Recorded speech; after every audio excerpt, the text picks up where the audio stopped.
and it wasn't until 56 years later that an expedition team discovered them. If you don't believe in love, listen to this true story from Chongqing, China.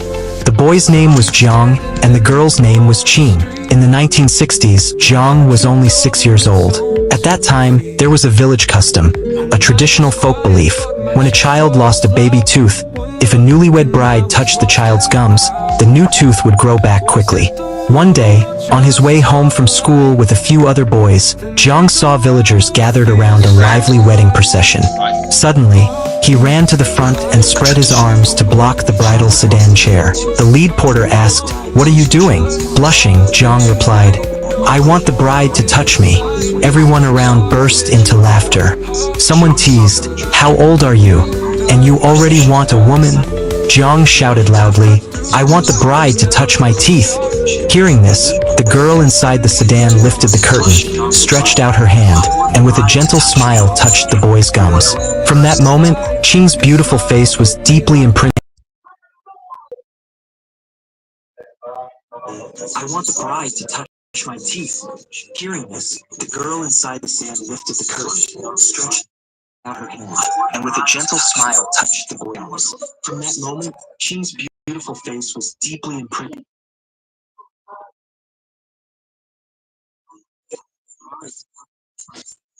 Hearing this, the girl inside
lifted the curtain, stretched out her hand, and with a gentle smile touched the boy's gums.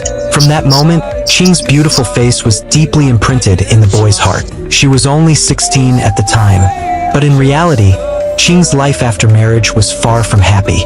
Less than 10 years later, her husband died of tuberculosis. Her mother-in-law blamed her for bringing misfortune and drove her and her 4 children out of the family home. To make sure they had enough to eat, Qing took her children into the mountains every day to dig up wild vegetables. She couldn't even afford a 3-cent packet of salt. Later, she began weaving straw sandals and sold them at the market for only 5 cents a pair. Life was extremely hard. One day, while carrying her son on her back to fetch water by the river, she accidentally fell in. Just as she and the child were about to drown, Jiang happened to pass by and jumped into the river to save them both. Seeing how the once beautiful bride had now fallen on hard times, the 16-year-old boy began helping her chop firewood, carry water, and do other heavy chores.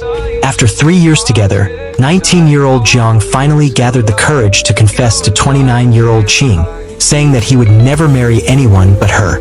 Their actions drew much scolding and ridicule in the village. Jiang's father asked, "There are so many girls in the village. Why do you like a widow 10 years older than you? How, as a poor boy, do you plan to support her and her 4 children?" Jiang replied, "If a man cannot even take care of the woman he loves, then what use is he?" So, late that night, they packed their belongings and quietly left the village with the 4 children. After that, the villagers never saw them again. They had gone to the remote mountains 1,500 meters above sea level. Although this place allowed them to escape the interference of the outside world, it brought even greater survival challenges. In this primeval forest, even the basics of daily life were hard to secure. During the day, they survived on rice soup and wild vegetables, and at night, the sounds of wild animals often woke them from sleep. This harsh, wilderness-like life left the family feeling uncertain and lost.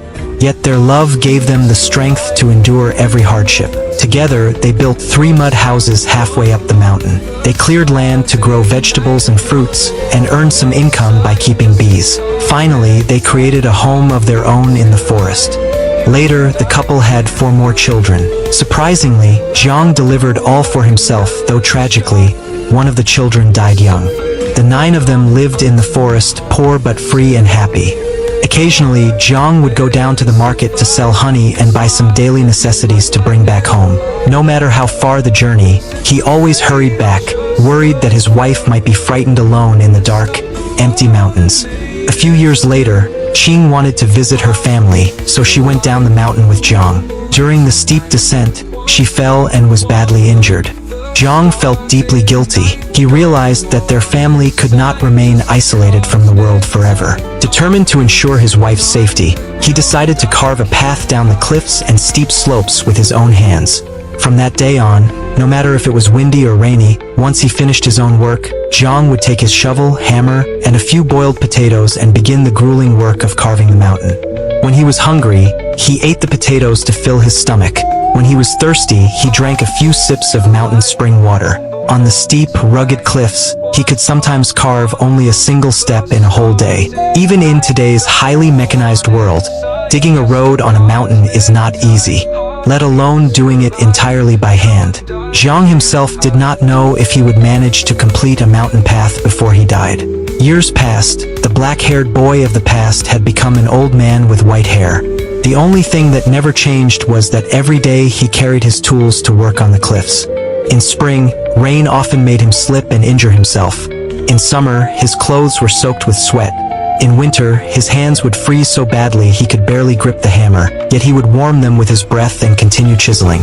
50 years later, he had successfully carved 6,208 stone steps, breaking more than 20 hammers and over 40 shovels in the process. He also regularly cleared moss and weeds from the steps to prevent his wife from slipping. Seeing her husband's hands covered in scars, Qing felt deep sorrow. In fact, she herself had rarely gone down the mountain in her entire life. Yet their children were able to leave the mountains safely, thanks to the stone steps, to attend school and find work in the city. While New China developed rapidly, the 2 elders remained in their old way of life. Like a young couple in love, they only wanted to stay together in the remote mountains. In 2001, an expedition team from Qing unexpectedly discovered the astonishing stone steps and the 2 elderly people living in seclusion deep in the mountains. This hidden love story quickly attracted widespread media attention and television coverage. The 6,000-step staircase became known as the Ladder of Love. In December 2007, 71-year-old Jiang suffered a sudden stroke. Holding his wife's hand, he passed away. Following his wishes, their children buried him in the mountains. A few years later, 87-year-old Qing followed her husband in death. Their children buried the 2 of them together, calling their grave the Together Forever Grave. Their story was named one of China's top 10 contemporary love stories, and their Ladder of Love has become a famous tourist attraction in Chongqing. Perhaps it is not a legend at all,